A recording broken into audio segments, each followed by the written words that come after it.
el CONACYT tiene ahora de directora a María Elena Álvarez, que es investigadora del CONACYT, del más alto nivel, así como los que posiblemente estuvieron ayer. ¿Sí? Es una científica, Premio Nacional de Ciencias. Ni modo que se los hayan entregado por razones políticas,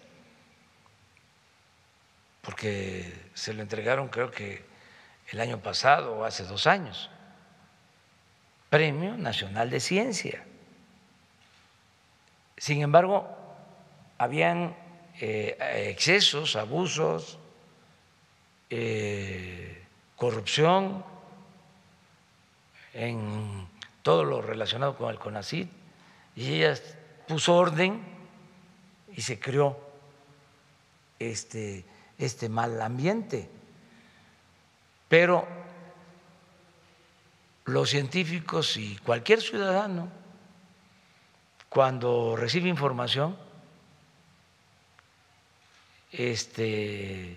llega a entender las cosas, a comprenderlas.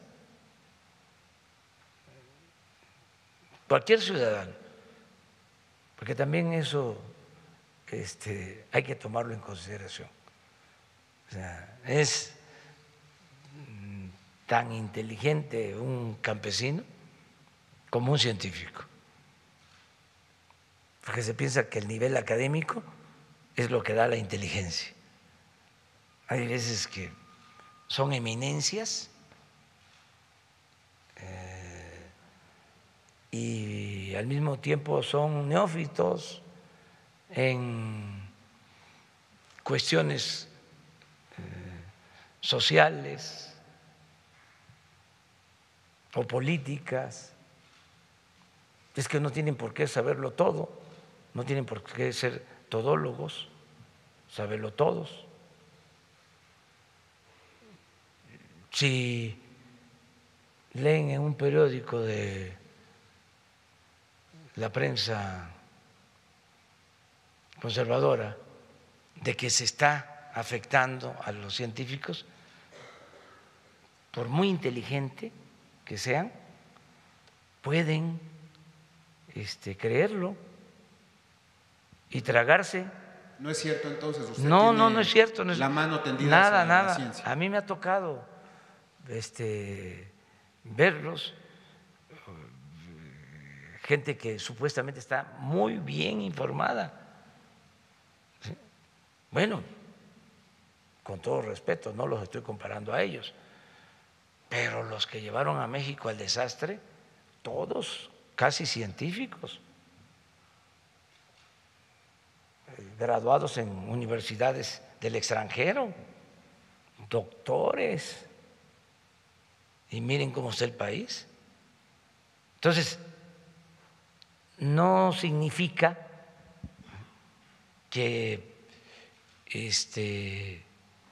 una persona esté completamente informada y no sea susceptible de manipulación. Hay mucha gente desinformada, conservadora, y a veces yo siempre tengo paciencia, siempre, y no le falto el respeto a nadie, pero nada más los escucho. Voy al aeropuerto y me dice, oiga, ¿por qué al otro día no se termina el aeropuerto? Digo, es que no se puede porque era muy caro, iba a costar mucho. Sí, pero hacía falta el aeropuerto. A ver, tú eres le dije del partido, ¿no? Tú eres de este partido. A ver, dime la verdad. ¿Tú eres de ese partido? Sí. Ya los tengo, la verdad. Es una manera, pues, de pensar. Posiblemente suceda lo mismo con los que son del movimiento liberal o del movimiento progresista, pero yo ya los tengo medidos. Una vez me invitan 2 pilotos a la cabina. Era yo opositor. Me piden, me mandan a decir que querían que yo fuera con ellos. Y ahí me ponen la silla para ver el aterrizaje. Hace 6, 8 años, 10 años. Pero así tengo muchas anécdotas. Y entonces empieza el capitán a decirme que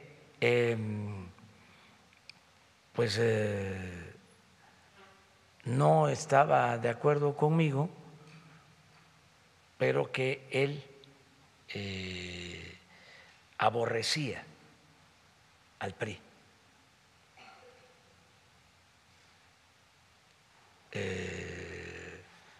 Y que pues a mí me respetaba, pero qué barbaridad, cómo son corruptos los del PRI. Es que es todo un discurso, por eso se lo estoy planteando, es una manera de pensar, la respeto mucho, pero es casi un pensamiento hecho en serie, ¿sí? Es una concepción. Entonces, y pues yo estaba callado, porque durante mucho tiempo escucho eso, o antes más. ¿Y no le parece a usted de que son muy corruptos? Yo, pues sí. Y me quedaba callado y realmente estaba yo viendo cómo aterrizaba el avión. Y al final, le digo, fíjate que seguramente el partido con el que simpatizas es igual de corrupto, son lo mismo.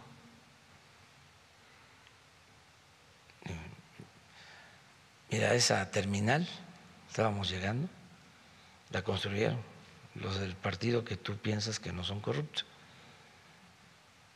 Y no entregaron cuentas y costó carísima esa terminal. Y hubo también actos de corrupción. Entonces es lo mismo, le digo. Pero ¿cómo te voy a convencer? Si tú lees, ya les dije, ¿no? ¿A quién? Escuchas en la radio a este. O sea,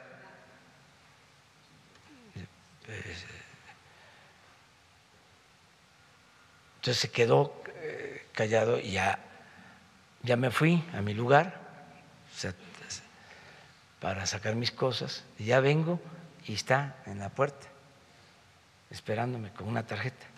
Dice, ¿le puede poner una dedicatoria a mi papá que le admira tanto?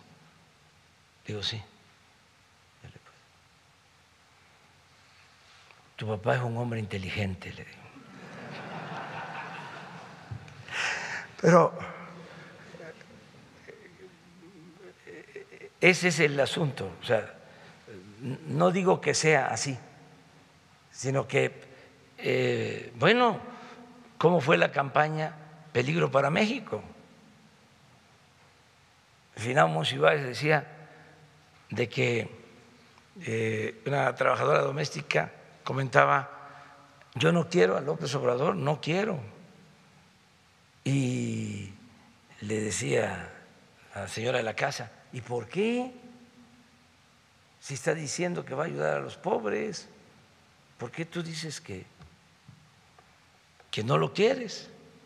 No, porque va a ser tremendo, se va a caer la bolsa. ¿Y tú qué tienes que ver con la bolsa? Por el bombardeo, pues. O iba yo a Yucatán o a Baja California y me reclamaban de el plantón del Zócalo. por la campaña, la guerra sucia. Entonces sí aturde, o sea, sí confunde. Entonces, ¿qué tenemos que hacer? Informar más, informar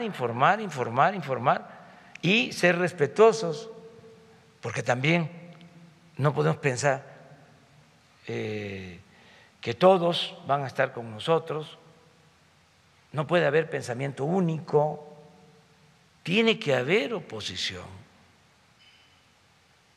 Sí, pero de los científicos se esperaría que trabajaran juntos con usted, con el gobierno, ¿no? No necesariamente, es el caso de los intelectuales. Los intelectuales no estuvieron con Madero, no, estuvieron con Porfirio Díaz y luego con Huerta. No. Y los intelectuales de nuestro tiempo, lo mismo, no todos. O sea, son cosas distintas. Artistas extraordinarios, espléndidos, conservadores,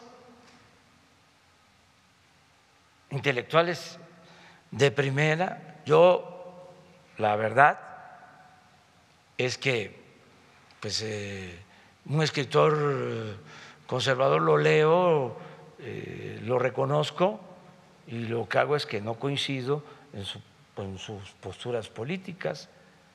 Hay muy buenos escritores, extraordinarios escritores, ¿sí? Y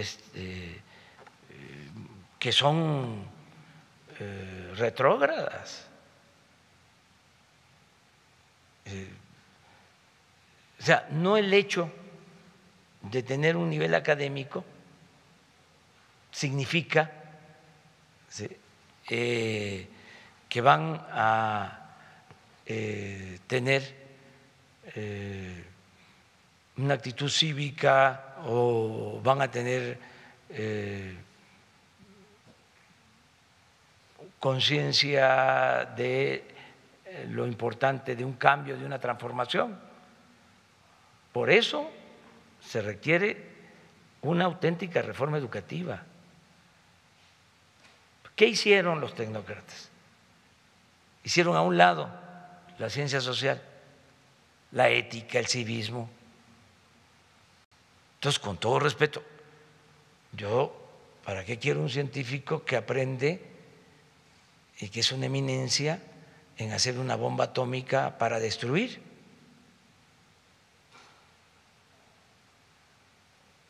Yo quiero, antes que nada, un buen ser humano, un buen ciudadano, y de ahí la ciencia, pero el tronco común tiene que ser siempre lo social, lo humano,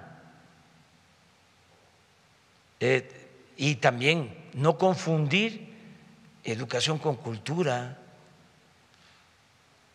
La cultura es mucho más que la educación.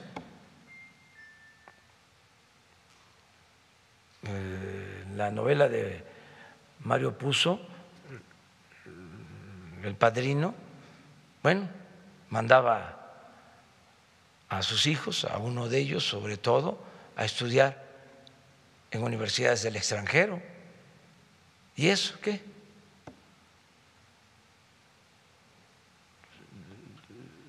El ejemplo lo tenemos aquí. Si fuese por grados académicos, puro doctor en economía, hasta en Harvard. Y miren, ya no voy a hablar más, pero la peor época de toda la historia de México en cuanto a corrupción fue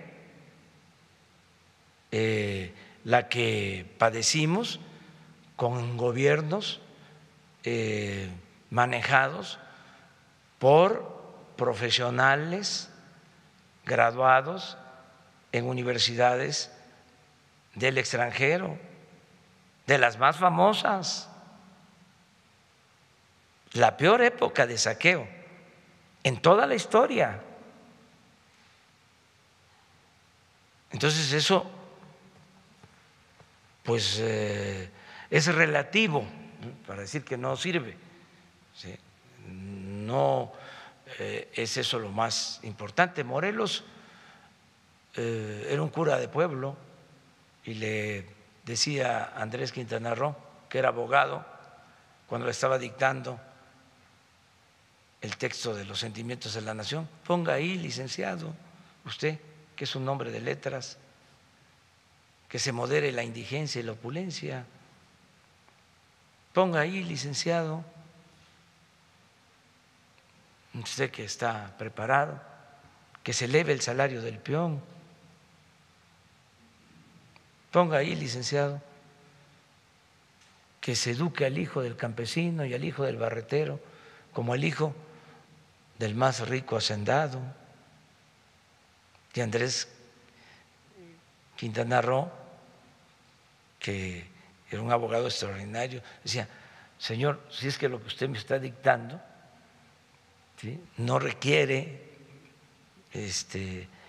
nada más, no, de todas maneras, mire, ponga que haya tribunales que defiendan al débil de los abusos que comete el fuerte. Es que es científico, social. A ver, pídanle a un economista que haga eso. Ahora, a lo mejor 3, 4 tomos, ¿no? Y los empiezan a leer y es como una doble dosis de Tafil. Bueno, nos vemos mañana.